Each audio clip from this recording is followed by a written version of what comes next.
Welcome to Film Strip. These podcasts are spoiler-filled as we discuss the plots, characters, and themes of the films in review. All content used or discussed in these podcast episodes is the property of the respective owners and used under the Fair Use Act, Section 504, C2, Title 17. Welcome to Film Strip. I'm Jay. I'm Ron. We're excited to welcome to the show for the first time the hosts of Why Wasn't It Better, Patrick and Anton. Welcome to Film Strip, guys. Lovely to be here. Thanks for having us. Yeah, thank you for having us, guys. Welcome to, or very happy to be here. Absolutely. And we'll come back to you two in a minute, but first, we're all here to talk about The Golden Child, starring Eddie Murphy, Charlotte Lewis, James Hong, J.L. Reed, and Charles Dance. Written by Dennis Feldman and directed by Michael Ritchie. Released in 1986, $24.5 million budget, grossed over $149 million at the box office. Big hit at the time, and we'll get into Eddie Murphy and all of this stuff about this movie. But first off, Patrick and Anton, tell folks a little bit about Why Wasn't It Better and your show and how y'all roll.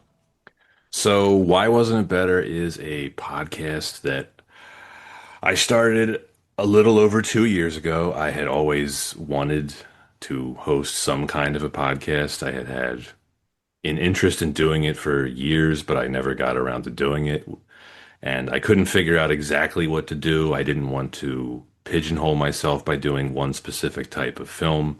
And, fortunately, I met someone who I was working with at the time, Anton, who ended up being the perfect co-host. And he kind of pushed me in the direction of starting Why Wasn't It Better? It was, I think the conversation went, we were at a work trip. I think we were going from like the work meeting to like a nice venue for dinner, and it was around. I was like, Pat, I think you have a voice for radio. We should do a podcast. And he's like, well, we'll give it some thought, and we revisited it right after a few years. I remembered it. I love it. Well, like I say, I hooked into you guys around like episode 2 of your show and binged a lot of them, and glad to connect with y'all and really enjoy the ongoing things you've got going on. I love how you break up the show into series and seasons, and just there's a little bit of everything. Kind of like here at Film Strip, you get a little bit of all of it, and really appreciate when y'all bring on interesting guests, and you've got guests from the industry who come in and talk and have had some experience working on films. So that's always a lot of fun, and glad to have y'all here to talk about Golden Child. So let's talk about that. Like, what's your background with The Golden Child? Anton, let's start with you. Yeah, absolutely. I mean, this was something I watched when I was a lot younger, saw it on VHS, and it was the first time I ever saw it was a double feature. And I think that actually is a fairly common thing with this film, is seeing this film and Big Trouble. And so that's how I saw it for the first time when I was younger. This film, actually, no, I think both films freaked me out as a kid, just with a lot of the visuals. Mm-hmm. But one of the two films had more of an effect, more of a profound effect on me that I think of more fondly. I'm not going to reveal which film right now, but there's my association with the film. All right, what about you, Patrick? So I don't know if this is the best way to start with Eddie Murphy, but I'm pretty sure this is the first Eddie Murphy movie I ever saw. I wasn't old enough to see, well, we don't need to disguise this, his better material from the 80s, stuff like Beverly Hills Cop and Trading Places and 48 Hours. So this was my first introduction to Eddie Murphy. I was probably 6 years old when I saw this. It was either this or The Nutty Professor, either or. Okay. And I hadn't seen this in a very, very long time. And when you mentioned it, I got this huge wave of nostalgia. And revisiting it was a trip. Ron, what about you, man? Okay, so I'm going to get my Sophia Petrillo on here and tell you, picture it. I am heading home.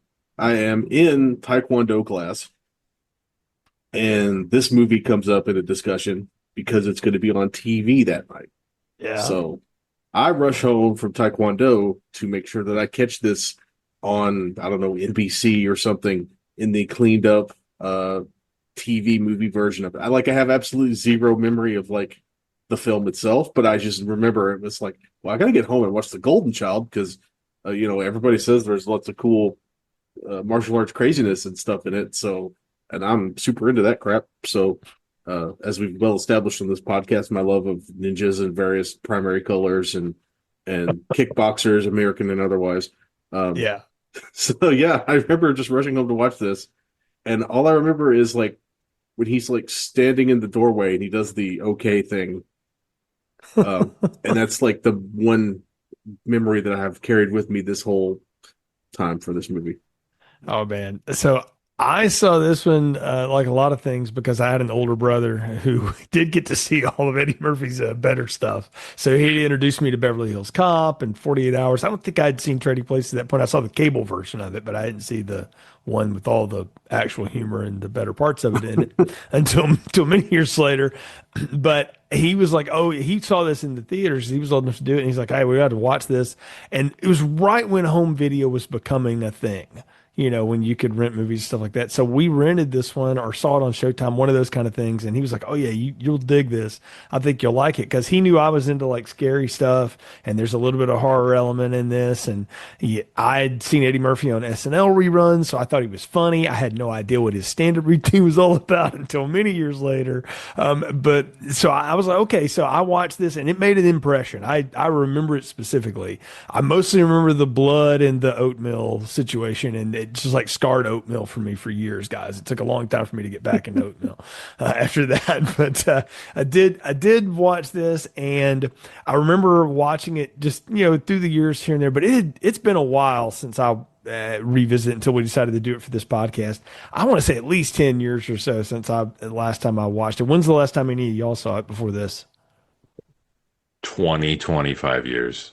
And really quick, because this stood out to me. I have never seen the word "the" featured so prominently It is on a movie poster. it is the Golden Child. The Golden Child. Yeah. Yeah, no, it was probably a bit or like five years ago. Yeah. Mhm. Yeah. Oh man, 1987, Oh wow, so it's been a long 1988. time. Like whenever it was on, like whenever I rushed home from Taekwondo, I literally haven't seen it since. So Oh, and this was man. an interesting trip. But Jay, you mentioned your brother. Yeah. What's your brother's name? Is it Numsy? It is not. Brother Numsy. I do have a good friend from college that every now and then he and I will talk to each other, and one of us will start the conversation with "my dear brother Numsy," you know, because he's a fan of this movie for some reason. As much as he's a fan of anything, but he remembers that. And this is my introduction to Charles Dance, though, and it was probably most people's introduction to Charles Dance before he became the cool killer in Last Action Hero or the fierce thing he was on Game of Thrones or any of the 25,000 other shows and movies he's been in through the years. But it's fun to see him in a younger role like this. And I just remember distinctly like all the stuff about it and the whole Tibetan situation. And I'll just say it now. I knew I had seen this knife prop come back into my life some point down the line. And doggone it, if it's not the same one, it's In the Shadow with Alec Baldwin. If anybody remembers that movie, It's the same. It's the same exact prop. same exact prop. So, I thought it was the Kami Dogu from Mortal Kombat. I think but- it's also makes an appearance Yeah. there. It was a prop that got shared, but I feel like the Golden Child and the Shadow now live in some sort of a universe together. At least I'm going to just say they do because I happen to not hate the Shadow as a lot of people do. But you know, Now, with this reuse of the same prop over and over again, Jay, are these all part of some sort of Roger Corman production? I mean, it could be right. I mean, Well, we you read bought this thing. Let's get it into as many movies as we can. you read the budget on this, and it was originally it started out as like 12 million, and it ballooned to 24, and that is directly because of the main star. And we'll talk about that as we get into it. But when you bring Eddie Murphy into a movie, particularly in the early 1980s, it changes the complexion of that movie completely. Like everybody knows the history of Beverly Hills Cop and how that was going to be a Stallone vehicle and it was this serious thing or whatever. And then when they brought Eddie Murphy in, it became a lot lighter, and a lot of it because you want Eddie to do his stuff. You know, the 48 Hours. He injected a lot of levity into that movie and things. And you know, Trading Places was a chance for Dan Aykroyd to play the straight man in the comedy duo, which was a new thing for him. And so when you bring Eddie Murphy in, though, you're bringing an element to the thing. And we were talking about it before the show started. Eddie Murphy was a major, major star. Like, who are the other big stars in 1986? Like the bankable movie stars that you guys can remember? You mentioned Stallone already. I mean, he's Yeah. the big one, and I think Harrison Ford. Mm-hmm. Could buy that. Yeah. This is before Cruise became what we know, and Tom Cruise, Right. and a lot of other people. So yeah, in 1986. I mean, if you had Eddie Murphy in a movie, it was going to make money, and I mean, it did. You know, all of his movies were huge. This is right before the crash. You know, in the Eddie Murphy lexicon, as it were. But Well, that's what I wanted to ask you guys. I mean, this is he would never be more popular than he was now in 1986, right? not until the Shrek movies. You know, until they started doing the kid stuff. Yeah. I mean, after this, he did Coming to America, which is really when, like, it was a great movie, right? But that's also when people realized how difficult he was to work with, and because he would only work with himself in the same scene, you know. And then it started going downhill. We had Boomerang and Well, Beverly Hills Cop you're missing 3. his only directorial feature. Oh, Harlem Nights. Yeah. Yeah. Well, I try to not think about that movie. So I mean, we got a bit of a hint in this film that maybe Eddie Murphy had an ego that had a hard time fitting through the door, right? Slightly. So yeah, but I mean, again, the guy's lasted, and now he's got a whole other career again. And I happen to like him in his latter day stuff here. I like that new Axel Foley movie that Netflix put out. It's pretty good. Pretty darn good. I was like, yeah, that fits right in there with those first two. That third one should have never been made. But actually, it was made. It was called Metro. They just didn't have the license to do that. That one's better than Beverly Hills Cop 3. I'll say that. So it's Also, I think we have to point out 1986 Eddie Murphy. We have to talk about Party All the Time. oh yeah. Oh, such a banger of a song. Oh, yeah.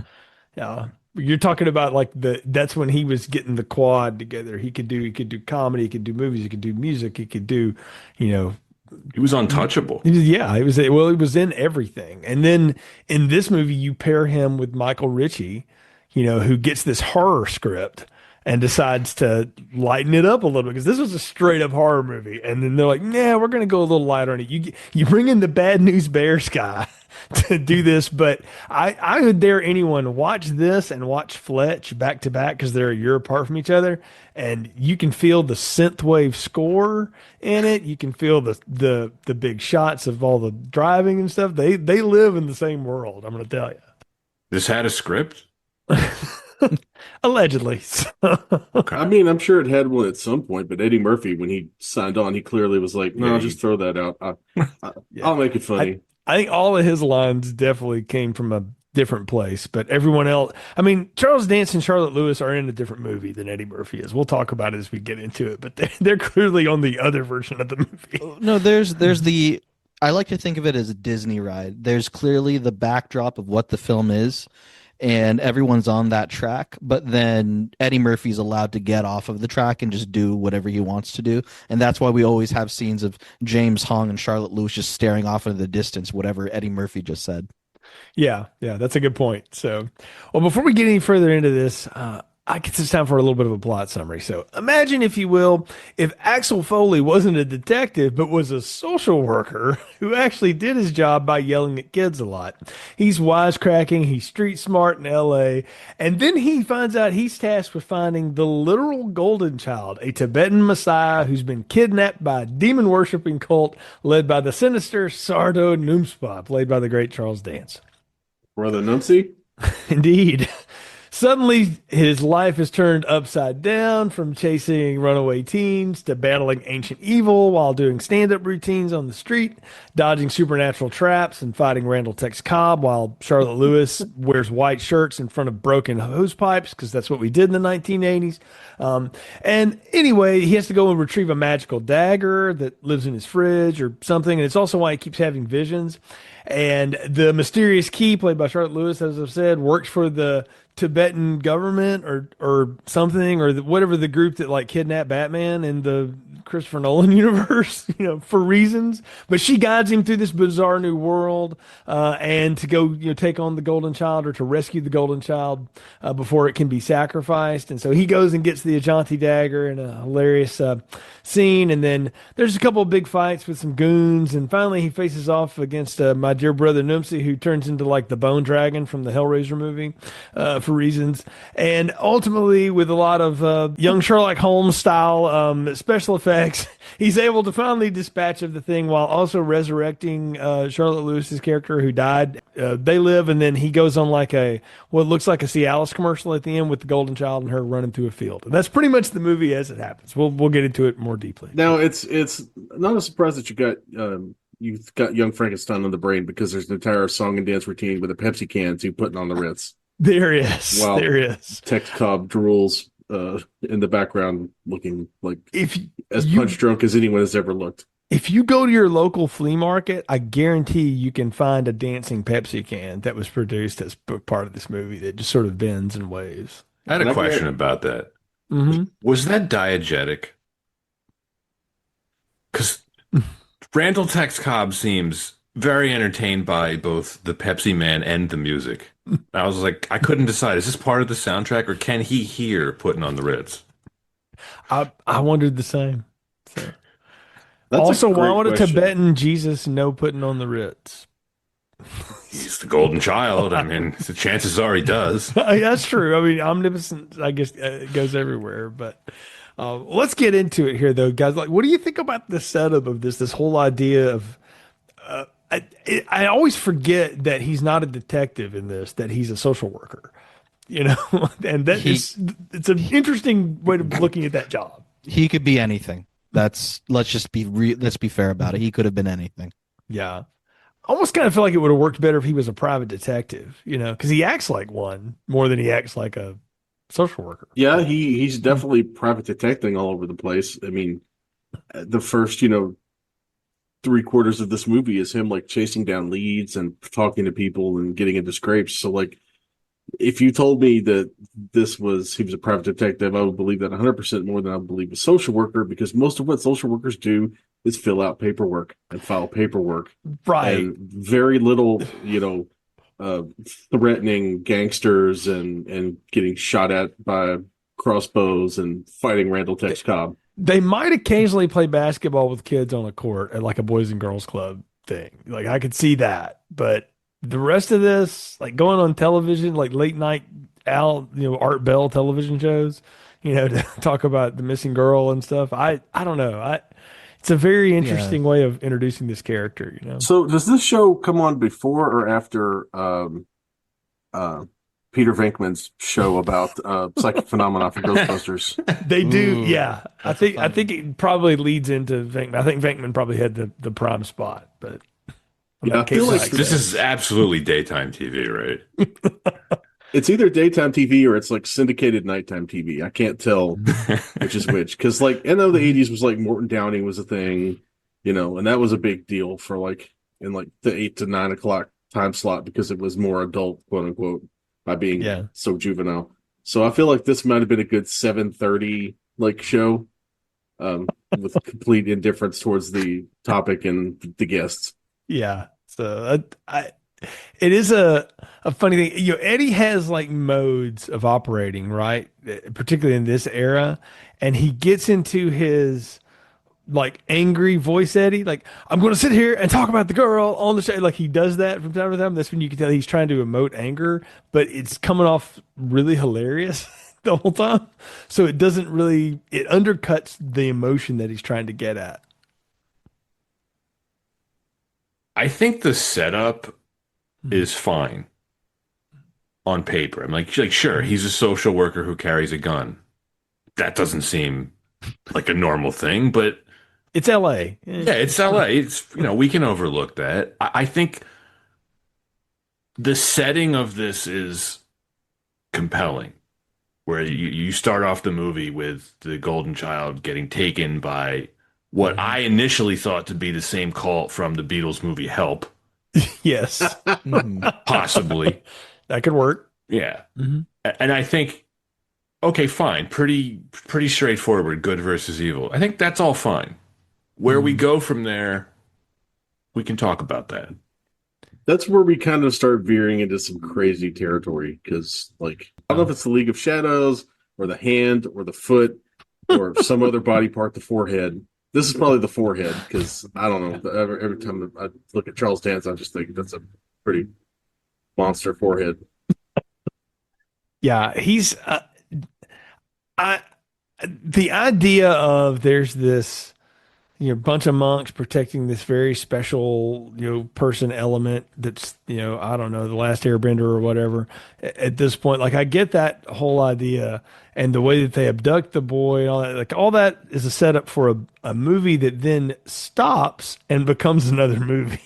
And I feel like it stops and becomes another movie because Eddie Murphy is in this, and because Michael Ritchie is like, no, I don't want to do this like freaky horror movie. I want to do Eddie Murphy in that kind of movie. And Eddie's all about, I just want to get paid a lot because, as I mentioned before, the budget ballooned a lot because Eddie was constantly like, no, you need to pay me more because I'm doing more stuff. I'm wasting more of my routine here in the show. Like they kept upping the salary for him as they kept going. And at the time, it was a bankable thing. I get it, but the tonal shift between when Eddie is on the screen, which is most of the movie, and when he's not, it is like very different movies that these people are all in. They really do struggle with the tone. It's a strange mashup of genres to begin with, but that's fine. I mean, we've seen that work plenty of times, like Sure. the twin of this movie, Big Trouble in Little China. I think that had a much more consistent tone that they were able to balance. I'll give you one too that Michael Ritchie did before this, Fletch. Like the original Fletch, you remember the gags and stuff in it, but there's a pretty neat story underneath it. And Chevy's playing it straight for a lot of it. And it's kind of a neat little mystery with Tim Matheson and, all this stuff going on and this guy trying to fake his death and Joe Don Baker being a bad guy, which is always funny to see. I mean, like there's a lot going on in that that's not Chevy just being goofy, and stuff, and that balances it because it doesn't take you in and out of it so much. At least it doesn't me.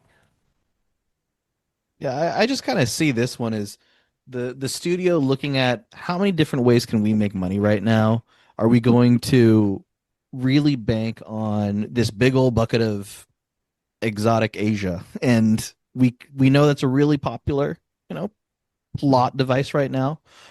Eddie Murphy is very popular. Films in LA are very, very popular. And tonally, let's make sure that we make this a bit of a romance, but also let's make it a bit comedic. Yeah, I feel like all over the place with all of this, and I have to go back. It is, maybe it's less of a track ride at Disneyland, maybe more of a roller coaster. Mm. So, how much of this idea of the chosen one do you think Ryan Johnson ripped off for most of his career? Going from Last Jedi to some of these Knives Out movies and things like that. Not that that's a bad idea, but I feel like he has seen this and loves it and worships it in a way that is scary. So, Jay, are you saying that this movie would be better if Charles Dance was talking in an exaggerated Southern accent? I mean, I would go for it. It would be an interesting choice. I'd love to hear him try. That'd be hilarious. Yeah, That'd be funnier than any of Eddie Murphy's business in the movie. For sure. it would be. I'm just sort of balancing that idea of, Eddie Murphy's this chosen one because he's pure of heart or something, but he's not. That's the thing. He's really not. Yeah, it's kind of like Cabin in the Woods, where Sigourney Weaver says, "Yeah, we work with what we can." Yeah. That's a good one. Everything about the plot of this movie is vague. Yes. The concept of the golden child and the chosen one, it's vague. What are the powers of the golden child? It's vague. Who is Sardo Numspa and what are his powers? It's kind of vague. I don't know and when he starts doing like the full on, heavy metal seance and turns into basically Bone Dragon Satan, I'm like, okay, well now I know what he is. But Right. and when everything disappears around him, and I do know for a fact the South Park guys rip off their version of hell straight from that scene because every time they do it, it is that backdrop. So they love that. But Well, it was that scene, and then it was the same hell that they brought back in Spawn in the 90s. yes, same hell from Spawn. So that's a good pull. I hadn't thought about Spawn in a while, and neither's anybody else. But That's probably my favorite shot in the movie where he's doing his meditation thing and you just see the bricks fall away behind him. Like that was pretty cool. actually does look really good for 1986. Like Yeah. that's not bad for the effects. It's a lot of we're very early in the world of CGI, but it's very practical stuff that's matted and plated together and stuff. I don't know. I think it looks fine. It just shifts so in and out of tone because again, you've got Eddie doing his thing and you have all this other stuff going on around it. What do y'all make of him though as like this total skeptic to this? Because I was never really clear. You said it, Pat, that it's a very movie that lives in the vagueness of itself. I was never really clear how she finally like brings him around to this. Maybe he just sees enough that he buys it, but I don't know. It's very strange how that works. Maybe when he sees the snake lady. Is that it? Yeah, but again, who was she exactly? It's kind of vague. She's hanging out in James Hong's place. Yeah. Yeah. Yeah, She was there's- invited. Right. There's not enough of the film in the film with Eddie Murphy's character where I don't if he ever truly believed he was the chosen one. I think it was just more so I'm gonna fake it till I make it, and that is his character throughout, whether it's hiding knives in poor tourist like pockets to make sure that the prophecy is fulfilled, that he'll be able to get it through. It's just he makes the situation work for itself. That felt very much like a Fletch gag, by the way, that whole scene. Yeah. Like I was like, yeah, we're borrowing from our last movie there, Michael. But But it's way sweatier than any of the stuff in Fletch too. yeah, it's a sweatier version of LA. It's deeper in the summer. No, it's sweaty in terms of show business terms, and that you can see Eddie Murphy just desperately trying to get something to stick. So he just keeps going bigger and bigger and bigger until he feels like he's done enough work, and he's done the best he could to save the gag by screaming at some poor extras or whatever. That scene went on a little too long for my liking. Yeah. And I feel like at a certain point that Eddie Murphy's like, no, you're not cutting away from me. I'm just going to keep going. I'm going to keep going until I'm done. Then I'll tell you to say cut. And it weirdly enough, I feel like Eddie Murphy kind of tapped into that aspect of himself when he is playing Kit Ramsey in Bowfinger in 1999. In what is my favorite Eddie Murphy movie. No, that's a really well done Eddie Murphy movie. That's some good late Eddie Murphy, but I attribute a lot of that to everything around him in it too. But he gives a good performance in that. I agree. Would y'all make a Charlotte Lewis as Key Nang? She's all of 19 in this movie. So that's not awkward and strange to think about at all. She seems like a nice lady. I had a huge crush on her as a kid. Oh, as a kid, yeah, totally. Yeah. So how could you not, But she's the exotic, knower of all things, but she delivers it in the flattest way possible, which is a choice. Yeah, I mean, she's not going to win an Oscar for this. I don't want to be too harsh on her. I mean, it's not a very organic romance at all. Like they don't really have any chemistry whatsoever. Yeah. And her character, it's very much a plot device. Like she has to show up within 10, inside of 10 minutes, she's like, you're the chosen one. Mm-hmm. And that's it. That's kind of all the explanation the movie provides for Eddie Murphy's character. What's his name? Chandler? Yeah. Chandler. Yeah. That's the other thing too, is you can never get around that name. Like Yeah, Chandler Jarrell or Gerald. So Pharrell. yeah. So, yeah, they don't, I don't know. I go back to what I said earlier. I feel like she's in a different movie and never understood that this is changing tone wise because she's playing it like a harbinger in a horror movie in a lot of ways. No, that's a good call. I think I mean, we're going to go maybe to my first call to Big Trouble in Little China.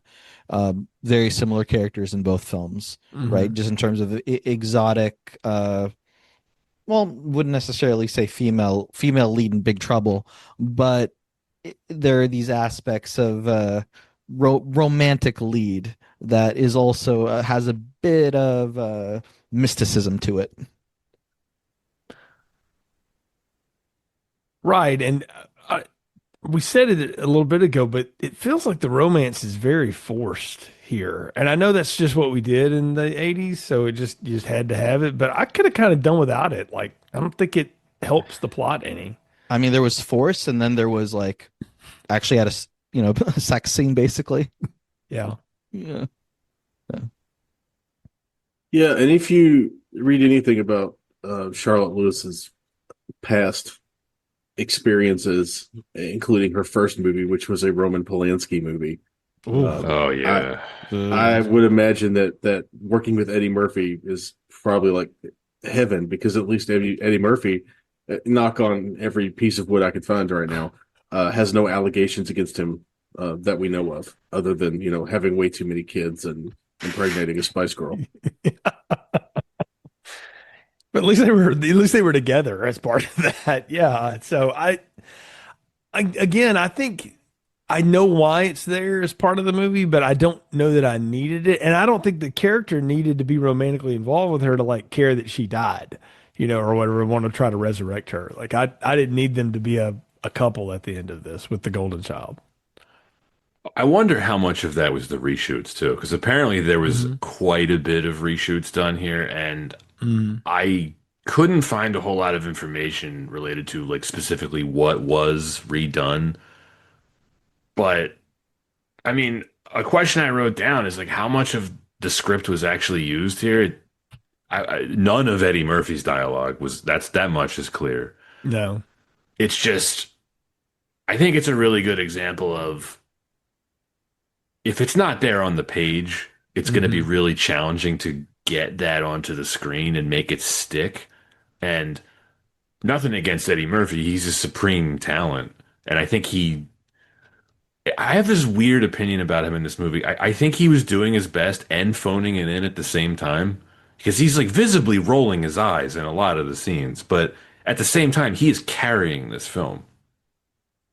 Well, it's because the film is full of such disparate parts of things. You have this demonic group that wants to sacrifice the golden child, but they have to wait to the third moon of indoors in line or some ooga booga, and then you got the yellow dragon motorcycle situation going on, and you get, and how that ties in with the Chinese restaurant mafia hit thing.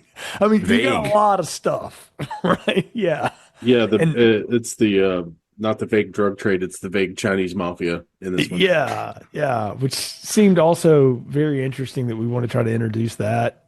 It's just the cultural landscape of it didn't make sense. I don't know, it's a lot of mixed stuff. Yeah, like Sardo Numspa, by the way, great villain name. Oh, it's an incredible name. Yeah. And great actor playing a great villain. He is a Charles Dance plays an amazing villain. He is this some kind of demon, right? We can agree on that. It's not exactly clear, but It's not the demon, but no, yeah. not the demon. He's Yeah. not the voice of Dr. Claw, but he apparently has pretty extensive powers. He can teleport, he can do all sorts of magic stuff, but at the same time, he needs a biker gang to work for him Right. sometimes. I feel like I feel like we're getting to like a Thulsa Doom situation, in the sense that he has all these magical powers, but he's also been alive for a long time and is like not especially interested in breaking a sweat anymore, and that's why he's got goons. So he's outsourcing his evil to Yeah, the motorcycle gangs look, of LA. look, if you can just outsource your evil to goons, then you should do that. You don't want, like, you think Randall Tex Cobb is able to walk around in public for very long? People are going to recognize that mushed up face and that big gorilla body anywhere. Like, that's not a dude that blends in. That's a dude that blends out. Yeah, So, no. so that's why you turn to, like, you've got your less less weird looking goons. Well, since all of his goons kind of look weird, he's got to turn to the bikers because Eddie Murphy says, what, the Snake Man and and big fat guy and the dude with the big head. Is that how he describes them? Yeah, later in the movie? he literally is like doing scene directions. It's all about the people. They don't need names because we wouldn't remember them anyway, right? So what difference does it make? I'm sure they had them, but it doesn't matter. Um, I'm with you on Charles Dance though, Pat. He's got such presence in this, and even though we don't really get the entire sense of what his power and stuff is, it he's driving the evil part of the plot as well. Because every time he's on screen, I love it. He's great. He adds so much to this. And in the hands of a lesser actor, it would have been even cheesier, but he balances all this goofy stuff pretty well. Like I enjoyed watching him. Do you think they got Tex Cobb for this movie because they couldn't get Clancy Brown? No, they got Tex Cobb because Michael Ritchie loves him and puts him in all kinds of things. So you described him as this big gorilla of a man. He was this ex-boxer and stuff, and he's just a heavy. He's really a throwback to the 70s, to people like Taylor Lacker, who were in like all the, Frankenheimer movies and stuff like that. It's just the standard white heavy. He gets shot in the face by Steve McQueen, and 2 movies later he's punching Clint Eastwood and a monkey. Yeah, like a Merlin Olsen type. Yeah, but meaner. So yeah, and with less dialogue. But yeah, and apparently fascinations with Pepsi cans that dance. Like if you could get Merlin Olsen and Ogre from Revenge of the Nerds and run them through the machine from The Fly, so they fuse into. One character actor monster. Yeah. There you go. Yeah. With just a little bit of D-Day from Animal House, just a smidge of that guy. Well, that's the power of that horseshoe mustache. That is that great stash that he had going on there. So, I don't know. It's interesting to watch them weave in and out of this thing. And what did y'all make of the snake lady, by the way? That she was like fortune teller, but she also didn't know what the hell was going on most of the time. Like I didn't understand what her powers were either. She was just kind of hanging out, smoking all the time? She was kind of like a really high Yoda. She knew stuff, but none of it mattered. It's like everything else about the plot and the characters vague. Yeah. Maybe they should call it the Vague Child. Well, I think we've been talking about this movie for a while, and we haven't mentioned really the actual character Golden Child once. Yeah, because what is there to say? He can bring birds back to life and a lot of other things back to life. Pretty neat party trick. We can do that. We can make Pepsi Cans dance, as we know. We can move things around and with a lot with a lot of like good finger weaving, like the little girl playing the Golden Child is doing a good job with that. So yeah, she can. As we see later, the Golden Child can hotwire a car through the power of magic. Yeah, this magic touch situation. But the Golden Child. I don't think they really gendered the Golden Child. Mm-hmm. You don't see the Golden Child directly touch the car to start the car. The Golden Child has to work through the Chosen One to get the car to start. Right. Because I'm sure there's something there. No, we've already established evil will outsource its work, so good must also outsource its work, right? As you do. Yeah. Yes, it's like poetry, it rhymes, as George Lucas taught. It rhymes. Now, would that be why Eddie Murphy would be the chosen one? Because he is worldly enough to get his hands dirty without it corrupting his spirit or rubbing off on the Golden Child. Okay, I like that idea. I hadn't thought about it that way, Ron. It's actually something neat. So yeah, if you're gonna muck up the stables, you got to do it by hand, or you got to grab a shovel.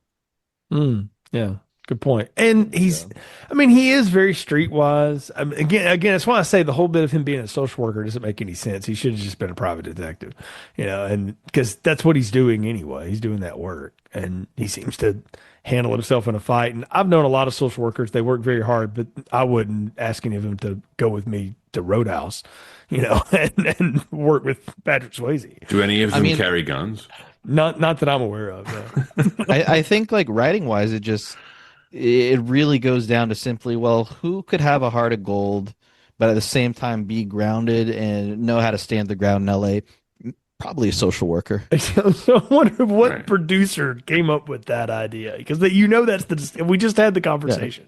That's exactly how that went down. There were no Kid- ideas.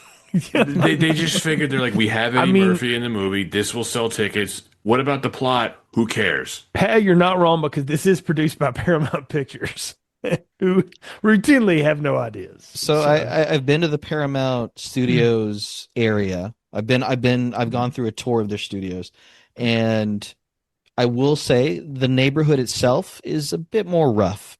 So if I had to think, okay, where do social workers really have it rough? It's probably around the studio. They probably just looked outside the window. And they're like, you know what?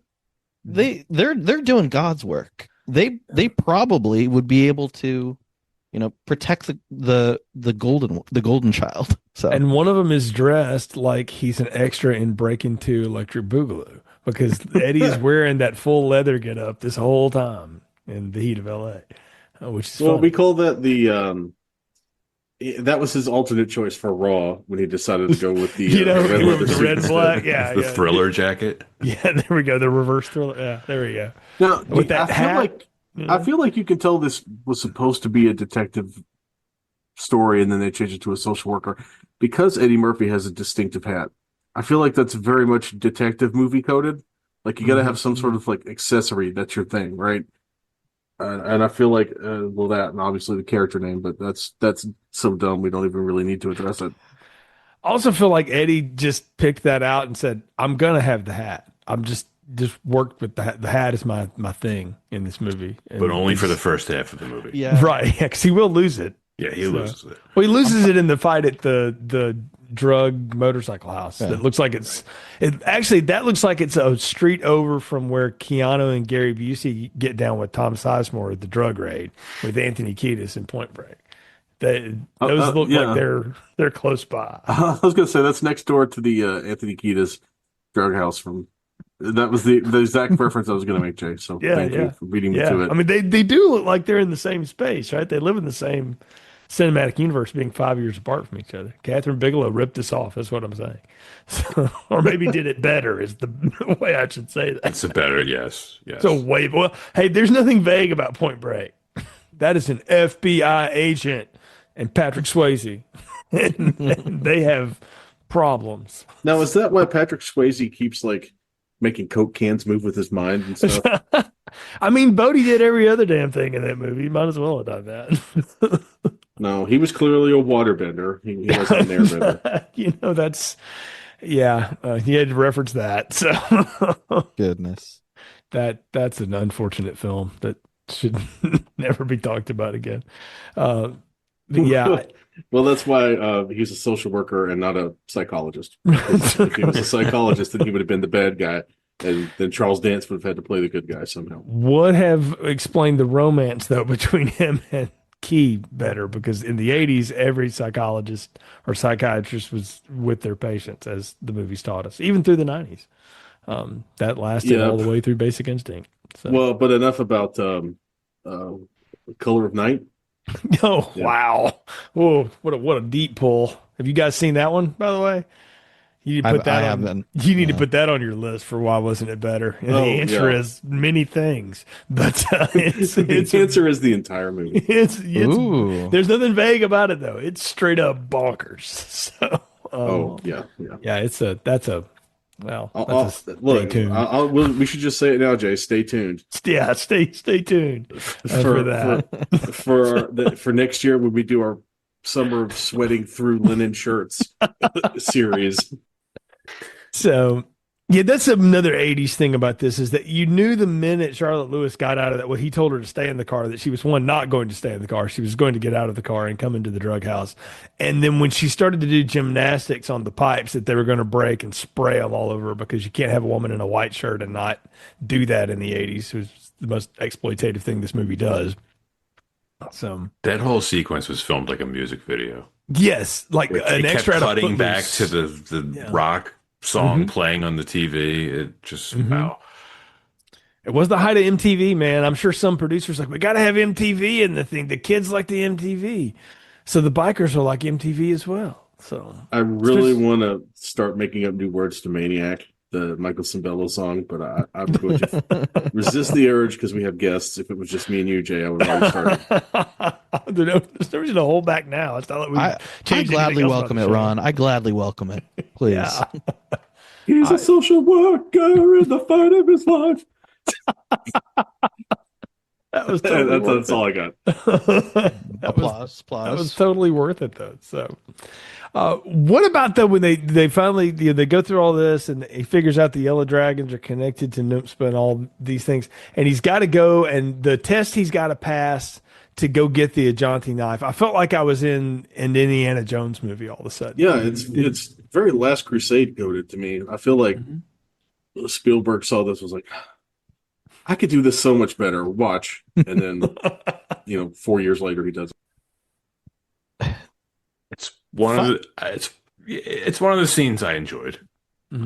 Yeah, I was gonna say it was actually going into that segue with Egg Shen or whatever the character's name was, going Yeah. into that scene.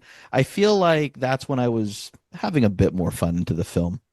Where were we at about? What was that about? Like 63 minutes into the film? Yeah, I was gonna say Suddenly like it was hits its stride there an hour in, and gets into some really like when they start going after the dagger and the whole nine and what he's got, and the fact that he like reasons through it and figures out like, oh, you want me? I got to carry the water and not spill a drop. Swallow it. Like, yeah, that's the street smart stuff. I'm like, okay, I dug that. I thought that was fun, and I felt like Eddie was not doing Eddie Murphy. He was playing a character at that moment. Like he let himself get lost in that for a second. That was probably scripted. Oh yeah, I feel like that definitely was something that was written and played out exactly like it was supposed to be. So Movies were better when Victor Wong would show up and do some mystic bullshit in them. I just gotta say, Oh, so good, so good. yeah, he always seems to make such weird, interesting choices. Like, Mhm. like the fact that he's just like burping and picking his nose and just being, as repulsive as possible. And, Well, I mean, go ahead. I was gonna say, I mean, he's always such a presence. You've already mentioned Anton, Big Trouble in Little China. I mean, he's a huge piece of that. So Yeah. and then who can forget him in Tremors? As the Classic. yeah, Yes. always trying to make a buck. But I mean, again, just he had good presence, and like that's the thing is you've got Charles Dance and you've got all these like random people playing the bad guys and the heavies and stuff who are giving these really interesting performances that are then like shadowed by Charlotte Lewis, who's scared to death. It looks like most of the time because she thinks she's in a horror movie, and then Eddie Murphy, who's riffing so hard, maybe it scares her. I don't know. Like it's such an odd pairing of all these things together. What did y'all make of you've already dropped the Dr. Claw line, but what did you think of whatever the Dark Lord of Satan situation is that Noomspa's reporting to? It's Gadget. Nice. Perfect. That is good. It added a little bit of explanation for Sardo's character because I feel like without that scene, you have no idea what his deal is. Yeah. Well, it's the only thing that explains why he wants the child and he has to sacrifice him, and that you have to sacrifice him with that dagger because nothing else can kill no weapon formed can kill. It feels like a Buffy thing, can kill that thing. This was one of those moments where seeing it as a kid, I'm in awe because it's like, whoa, like this is hell. This is terrifying. These are definitely the bad guys. But as an adult watching this scene, it's hearing their exchange and saying, you have to get the dagger to kill the golden child. I'm just like, yeah, okay, sure. Sounds good. Like, still doesn't make sense. Mm-hmm. Yeah. You have to get the golden MacGuffin in order to do the thing. Does anything about the plot make sense? No, I mean, especially when Key starts talking to her father and basically is trying to get permission to lay Eddie Murphy. Like that was awkward and strange. I didn't need that. Yeah, that was weird. So, that was weird. I mean, you can have good open communication as an adult with your parents. That's awesome, but I don't know that it played well. Also, we're expected to believe that someone who looks like Charlotte Lewis was fathered by Victor Wong. I mean, no offense against Victor Wong. Hey, you But, didn't see the mom. You don't I know. mean, That's true. Yeah. the mom must have been the real golden child because, wow. We're also in a world where we have to believe Charlotte Lewis couldn't pull any dude in the world at that point, because she is drop dead gorgeous in this, and she's like walking around nervous that she couldn't pull Eddie Murphy. Really? So, I mean, that's a hard stretch, you know. Even the little details that they tried to provide for exposition, they in some cases create more questions. Like the one thing that stood out to me is Snake Lady tells Chandler, every 1,000 generations, perfect child is born, the golden child. I'm like, and I was thinking 1,000 generations. Just for some context, Yeah. we're about 60 to 70 generations removed from the time of Christ.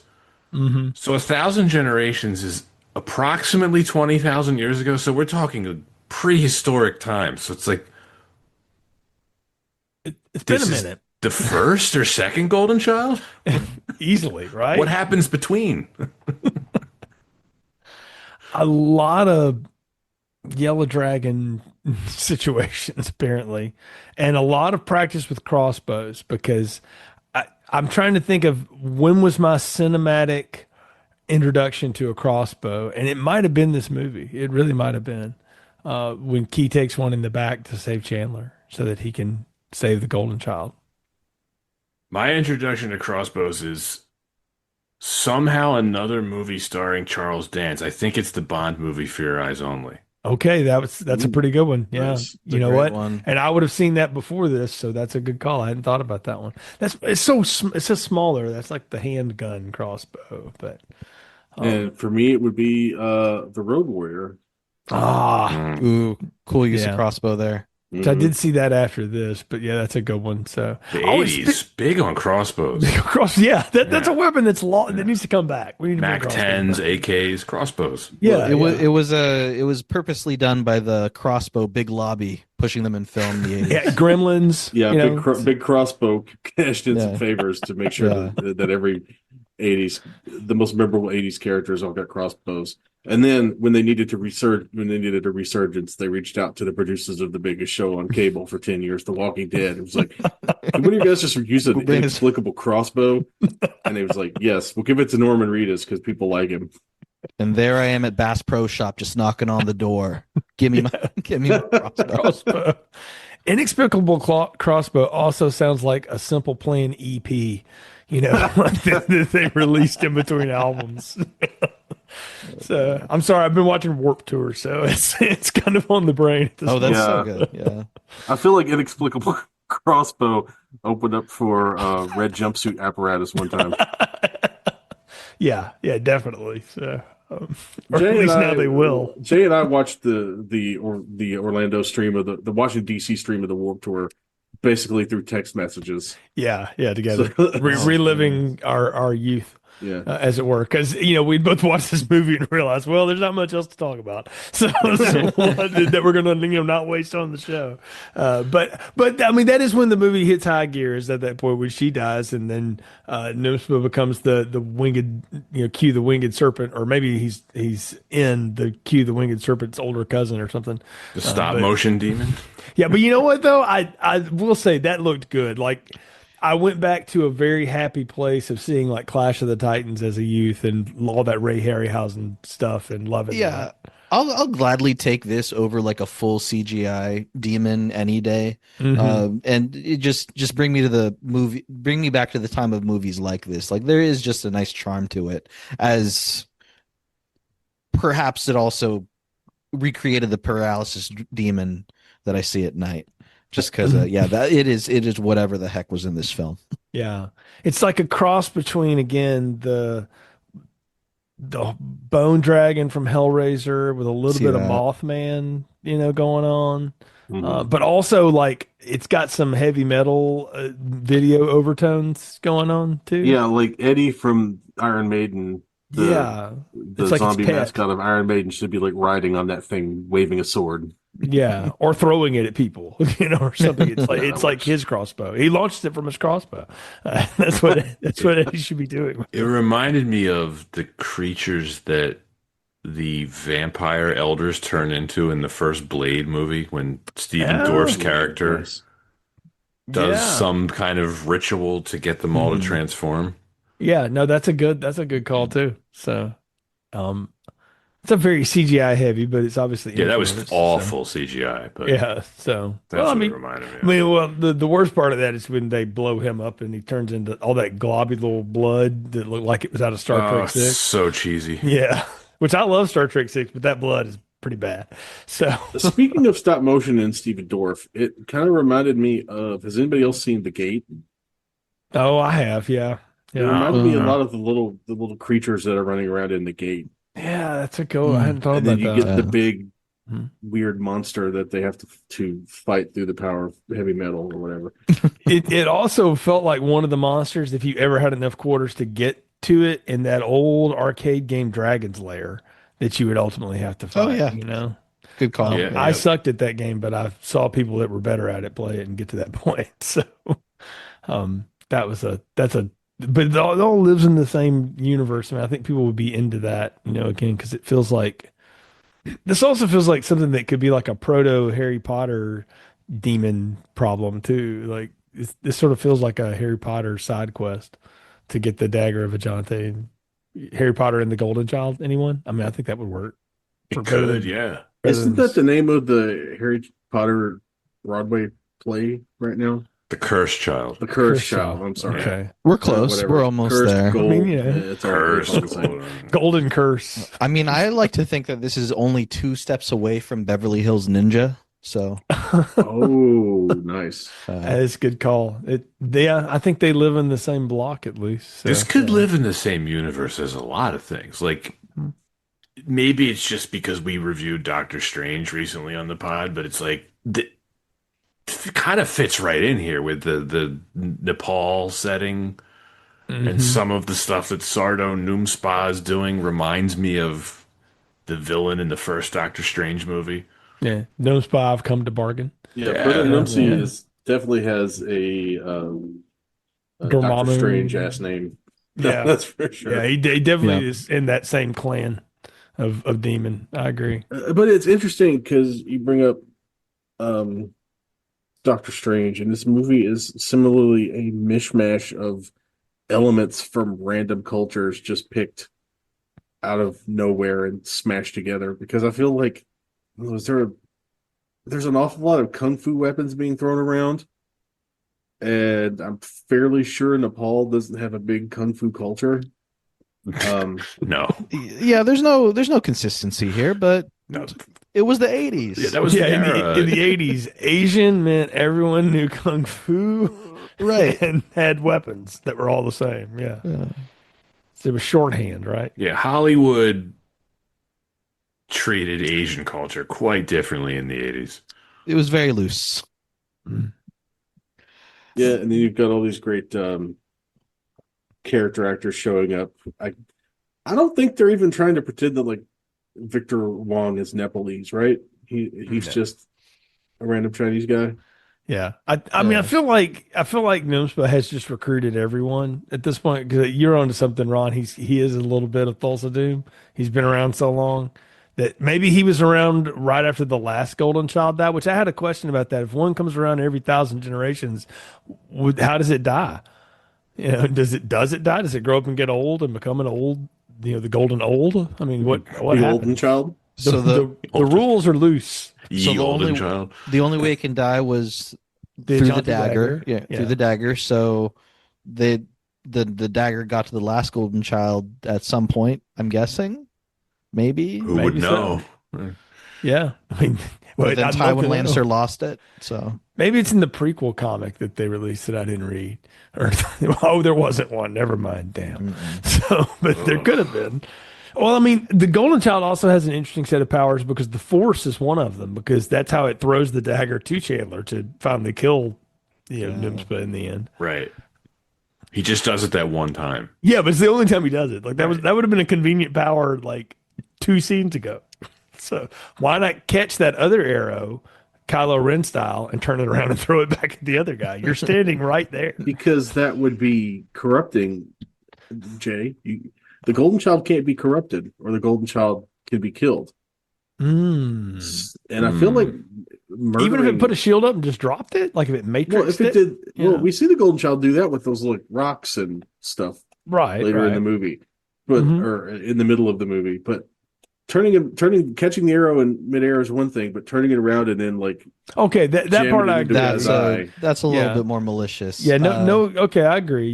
Your Jesus can't be aggressive, even though flipping tables was part of the story, but everybody forgets that. Yeah, but he But didn't stab any of those guys in the eye with an arrow. He just kind this of is whipped them a true. He little did bit. heal the ear when it got chopped off. You're right. You're right. So, well, okay, so he doesn't do that, but it's that power would have been useful 15 minutes ago. But okay, thanks, movie. I mean, we wanted to go down that way, and Eddie does a heck of a job of stabbing that like he's like digging for gold or something in the Goonies or some nonsense. But with that, the dagger also changes sizes. I don't know if y'all noticed that or not. Now, the one in the main prop, the hero prop, and the one that's in the shadow are basically the same. But there's times when it becomes like a sword. It's It's a lot bigger at the airport for sure. yeah, yeah. It's like the Thundercat sword or something. Like it Yeah. grows.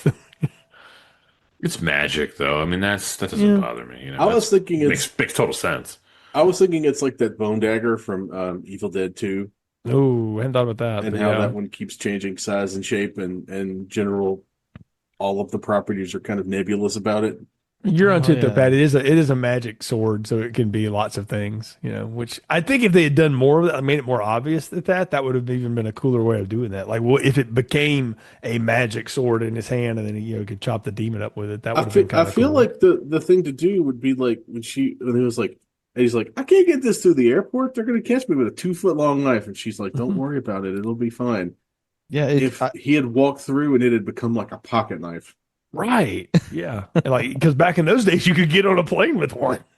So, yeah. goodness. No, we just need more canonical consistency with the ever expanding shapes of objects like in Scary Movie 3 with a sheriff's hat. There you go. Yeah. Well, let me ask y'all this. We're obsessed with remaking everything from the 1980s right now. So if somebody were to redo this, how would you do it? Like, what would you make different about the way that it operates and works? And if you want to go and cast it, you can do that too. But I would make the Golden Child Celtic. okay. Why not? Because that seems like that's probably the most what is it, PC way to approach it, right? True. But no, I mean, Mhm. honestly, it's just I feel like there has been so much. I get like there's definitely a lot of hesitancy for for revivals from films from this era just because of the nature of it. It's a bit sticky. Mhm. Yeah, I feel like you got a lot of cleaning up to do if you want to. Number one, you have to pick a country and a mythology that you want to approach. There we go. You Right. can't just like throw a bunch of elements into a bag and just dig things out. You can't have like Mhm. bikers in a Chinese restaurant, but they're going to Nepal. Um, but they're sometimes they're dressed like Buddhist monks. Sometimes they're just dressed like, you know, uh, egg shin. You know, you got to pick a lane, maybe 2 lanes, not like 8 lanes. But that can't be done though, because like Batman Begins that we all kind of joked about or whatever, like they picked that and stuck with that. That was pretty consistent. So Yeah, but I think the funny thing is I'm such a hypocrite because I think, oh yeah, it makes sense. I would love to have a bit more consistency. Let's pick a lane when we're going to look at different cultures and put together a film, maybe make it a bit more accurate. But then I think of Big Trouble in Little China, and I'm like, well, yes, I want a Chinese standoff, and I don't want another, Big Trouble revival if there isn't just a Chinese standoff in it, even though that makes no semblance of actual reality. mhm. Yeah. I mean, I'd be open to a remake of this, but they'd have to do it completely differently, all for the reasons that you mentioned. But also, there is no modern day equivalent of Eddie Murphy. He was a complete unicorn. So, Mm. just tonally, how do you even make this? You either have to go completely serious, or I don't even know how you can make it campy. Because what actor are you going to get to play the character that Eddie Murphy plays? There isn't any modern day equivalent of him unless you involve Eddie Murphy. No, that's a good call, Pat. I think it's maybe it's less about choosing the star power of someone as Eddie Murphy, but just kind of having the same style, right? This is East meets West. This is fish out of water style. So if you find someone with, heck, you could even take Timothy Chalamet and put him in this backdrop, and you have, hey, that's big star power, but then suddenly in a situation that he doesn't recognize. I'll give y'all two people I think could pull it off. Now, they don't have the wattage of Eddie Murphy. That's 100% true, and I don't think you can do that. But there's two actors working today, and they would be very different dynamics, but they could give performances that would pull this off. If you wanted to still have a little bit of fun with your more like dark, serious, because I think you got to lean more into the horror stuff, you get Glenn Powell to do it, or you flip it and you get Amber Midthunder to play the character, because she could pull that shit off. And Now you we're flip it talking. around a Good little call. Good call. bit. That's it. You know, I like that Amber Midthunder idea, but I feel like that's too creative, Jay. You'd have to just go with Kevin Hart, and then you just cram in some short jokes. Wait, did you say it has to be The Rock? this knife Is is that what bigger you than said? me. Yes. Oh God. I think he could play a convincing social worker. Kevin Hart or The Rock? Kevin Hart. No, The Rock plays Keenang. We're just gonna go. We're gonna make the subtext text in their relationship. Who's Kevin Hart and The Rock? Not who's your equivalent of Charles Dance these days? Then who do you get to do that? I mean, me Ray personally, Fiennes is a low hanging fruit answer. Ray Fiennes. Yeah. Go to bad guy. Yeah. Which one was in that Joseph Gordon-Levitt bicycle movie? Is it Michael Sheen or Michael Shannon? I don't know. Just like It was- 11 bicycle movie. I don't know. The one where he's the letter carrier? Yeah. Michael Shannon. Yeah. All right, so I'd like Michael Shannon because he's got crazy eyes, but you could also do Michael Sheen because he's got previous wig experience being in those Twilight movies. Yeah, Michael Sheen probably has the gravitas for it. Michael Sheen would be I don't know, that'd be a very different energy as Numbspot. Yeah. Or still Charles Dance? I mean, yeah, he's still around. Yeah. Yeah, he's still around. Why not? Well, if we're gonna do that, then we could get James Hong back to play his 5-minute cameo as Dr. Hong. Yeah. Still still alive. Yeah. Yeah. I'm not hating this so far. So there's some work going on. I feel like the hardest person to replace is going to be Victor Wong, because who even does that kind of thing anymore? No one. You don't really see that kind of character anymore. No. Yeah, nobody's. They're not. People aren't allowed to be weird looking enough to be in movies. You know, we don't let people like that in movies anymore. Who's going to be the key name character? Assuming you would rename that person at this point too, but who would you have do that? I mean, I already said The Rock, but I think it really depends on culturally where you want to go with this movie. Mm-hmm. I It's an feel like open-ended question. Yeah. I feel like which country you end up picking is going to matter, and my out there take for the Victor Wong character would be Michelle Yeoh, because she's at least interesting and has gravitas, and she's cut her teeth in a lot of those Jackie Chan action comedies, so she's got some ability to do some funny business, and you could throw in a scene where she gets to kick some people in the face just for fan service. Yeah, his name really isn't brought up enough anymore, but I think someone that maybe could have a bit more of a renaissance in film, if I'm not sure if he's retired, Sammo Hung, maybe. Mm-hmm. Yeah. I think he's mostly a director now, but I also feel like if somebody, backed up the proverbial truck full of money up to his house, he would go for it. Yeah, be down for it. That's the other thing too, is you got to pick the right director to pull this together. And I joked on it earlier, but honestly, the right answer is probably Ryan Johnson. Could probably balance it all together and make that work, and make the culture balance and everything like that. I think he would have the right sensibility for it. because those are, I mean, there's a pretty broad cast that he puts together for those Knives Out movies and stuff. Yeah, So. and he's got an established relationship with Netflix, so he can make that Yep. happen. This would definitely be a Netflix movie. Well, Oh, I 100%. Yeah. I kind of wonder, do we maybe lean more into the horror of the horror comedy, and do we just do we tap A24 for to take this Wow. film on? Mm. You I'd imagine probably prefer that. Totally different Mhm. spin. Yeah. if you get like the complete horror version of it, that would be Yeah. interesting. So And that could be really fun, because then do you start to lean more into like actual mythology that could be a bit scarier and maybe a bit more of that horror, but it's still the Golden Child story. it would work. I mean, Way less of a comedy, or maybe it's could be. Yep, I don't know. I'm just throwing it out there. very prestige. If you, it would be interesting to see if you could get both of them to pitch, or all three actually. You get Blumhouse, Neon, and A24 to give you a Golden Child pitch, but it's got to be more of a serious take. See what they come up with. Here's a question. Is there demand for a remake for this? Because I think this movie is completely forgotten, if Oh, not no, for that's- Eddie Murphy's name. That's what I'm saying is I think it is forgotten, and if Eddie Murphy hadn't been in it, we wouldn't be talking about it today. But I think there's a ripe, because we do recycle everything right now. That's why I think it might be ripe for it, because it is a forgotten thing.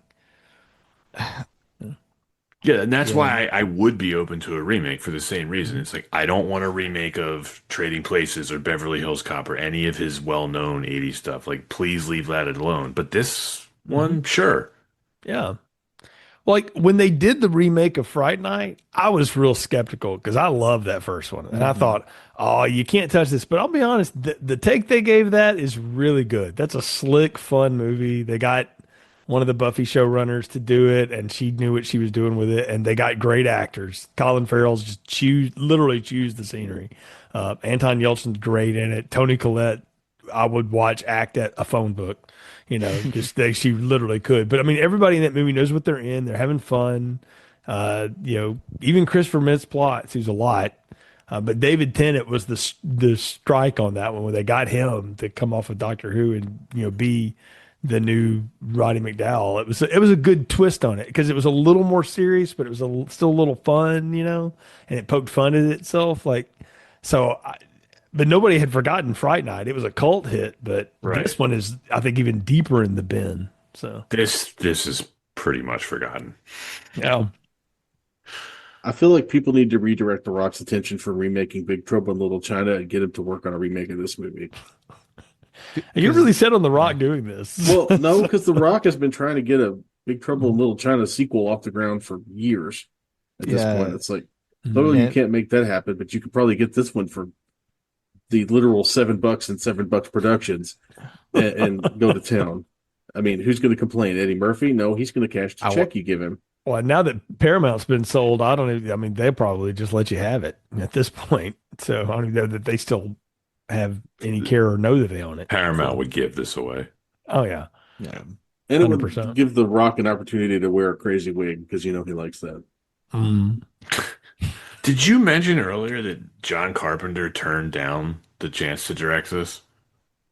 Yeah, he was. It was one of the many things that was pitched to him. We did not talk about Yeah. how Mel Gibson was attached to this at one point, or they wanted Mel Gibson. Mhm. We didn't talk Yeah, about this is nuts.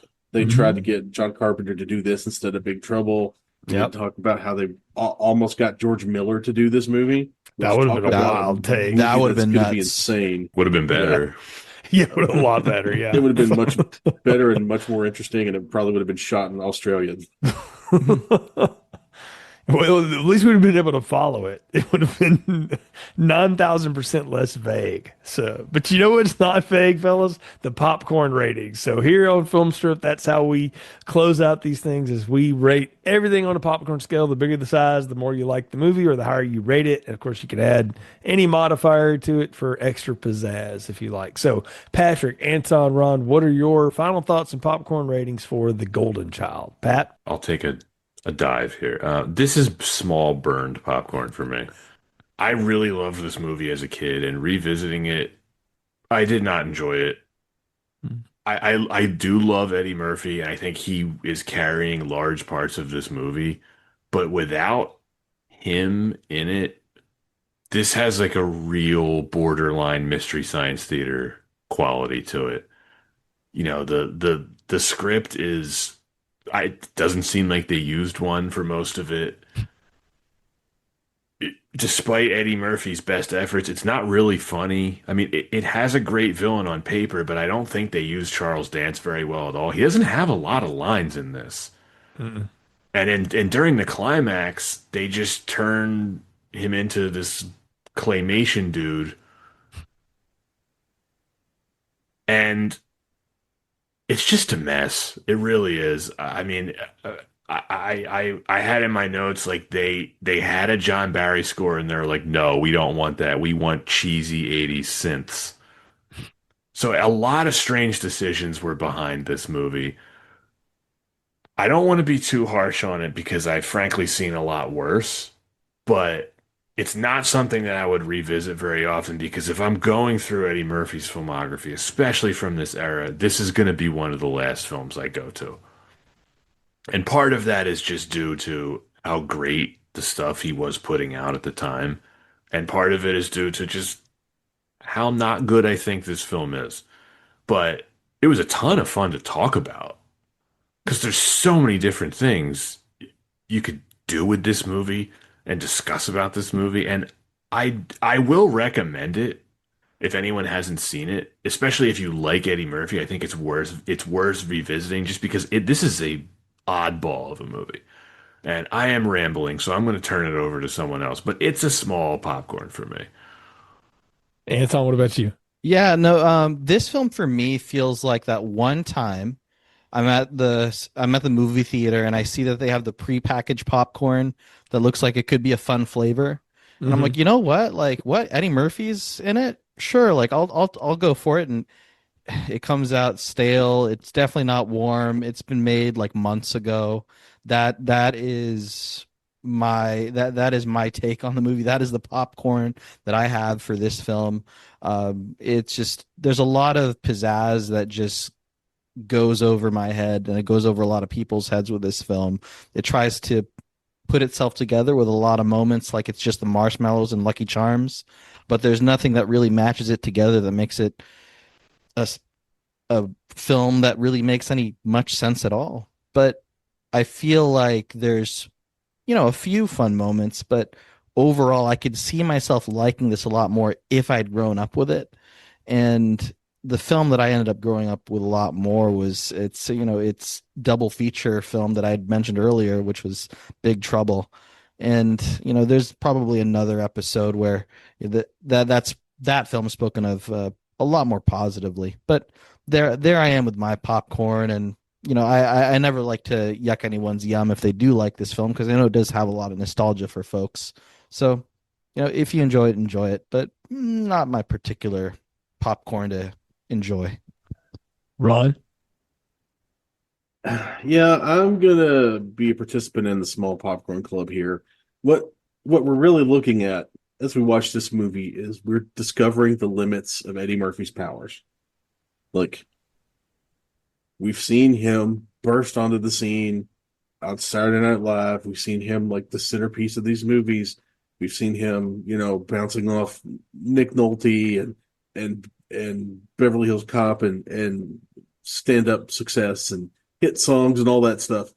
And it's like was Eddie Murphy saying, I could walk onto any movie set I want to and make this thing work because people love me and I'm funny.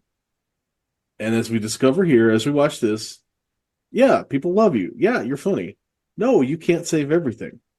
And you see him to me, he gets, there are scenes where he seems increasingly desperate to get a laugh. And it's like, I've never seen Eddie Murphy sweat so much to get a bit across. And here he is working his ass off. But in his heart of hearts and in his eyes, you can tell he knows it's not going to work. He is going to try harder than you've ever seen Eddie Murphy try, and it's just not going to happen. So I'm going to go with a small popcorn with I don't know, let's do some curry powder because at least it's going to be an interesting flavor. It may not be for everyone, it may not be good, but we're going to try some weird shit and see what sticks. So this is a small popcorn masquerading as a medium popcorn. And what I mean by that is it's wants to be this matinee madness kind of madcap movie, right? But it never leans into any one direction long enough to be anything. So it's like if you bought the medium popcorn, but there's a lot of extra kernels in it that didn't get popped, so you really only got a small out of it. And the small you got wasn't all that tasty because the butter and the salt and the coconut oil didn't get to it in the right proportion that's supposed to. And I think Eddie knew this too because the next three movies he did after this are all bangers. He did Beverly Hills Cop 2, he did Raw, which was his big cinematic stand-up thing, which was massive, and then he did Coming to America, which is a lot of people consider like his magnum opus, as far as movies go. And then he started going off the cliff again because of reasons that we've mentioned. But he had come out of the gate with three huge hits, and Ron, you're onto something.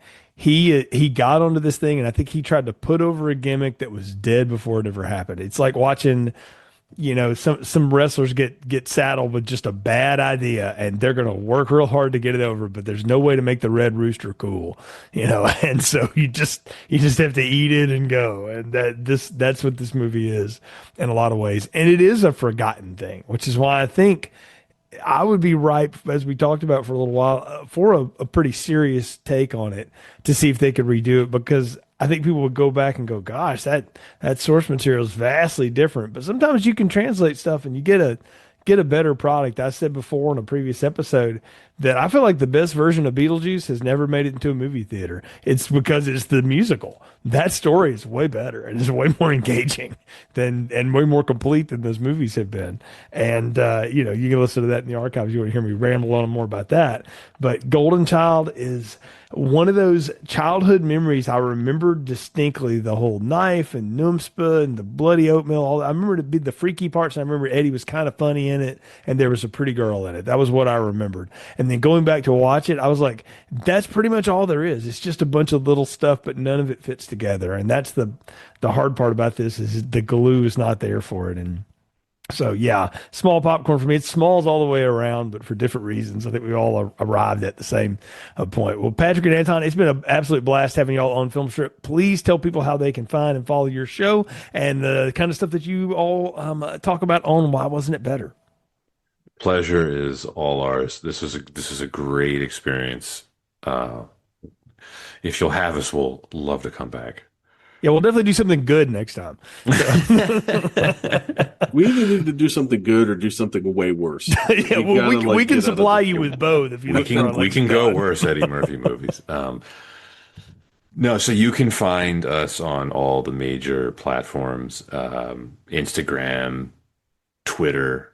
We have a letterbox now. Spotify is probably the best platform to listen to us if you're just in the pure podcast realm. We also have a YouTube channel as well. It's WWIB Podcast. And in terms of what we cover, we go all over the place. Any genre of film, we don't have one thing that we specify in. If a film wasn't better or was a disappointment or was in some way considered less than what it should have been, we'll talk about it. So it's pretty broad. That is outstanding. Well, thank y'all both again for being a part of this. Ron, anything you got coming up or any pods you want to plug out there in the world? If you are a Patreon subscriber of Tis the Podcast, I and Lindsay are doing the big horror movie bracket that a friend of the show, Anthony, gets together every year.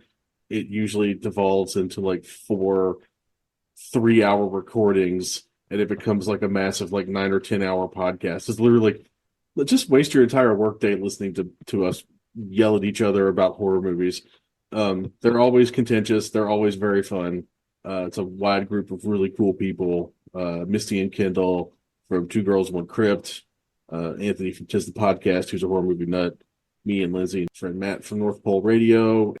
Give them $5 or whatever and check that one out because I'd like to think it's worth, I don't think you got to do $5. I think you just get it for $1, but I think it's worth it, especially if you can get in for $1. So Yeah, that's about $5 you all. get a Christmas card from them though, and that's always worth it. So, Yeah, and the Christmas cards always have like a cool gift or stickers or something in it, so that's always nice. yeah, it's But always fun to hang out with the Tis the Pod folks. I'm glad you plugged that one in. So, again, really appreciate Patrick and Anton coming on. Definitely check out their show. I started listening to their show in the last year and just became hooked on it. And now it's in my weekly rotation. Must know. I've got my notifications on Spotify, so I know when new episodes drop, and I'm always excited to do that. And glad to have you guys on. And we'll definitely have you back on again for something better or maybe worse. You never know here on Film Strip. But of course, you can find this podcast everywhere you get your podcast. Follow us on social media at Film Strip Pod. We share announcements about upcoming shows and things that we've got going on. Go ahead and share the show on your socials as well. And if you can, leave us a positive review. It helps other people find the podcast and also makes us still feel good about ourselves all these years into this. So until next time, thank you for listening to Film Strip. Thank you for listening to Film Strip.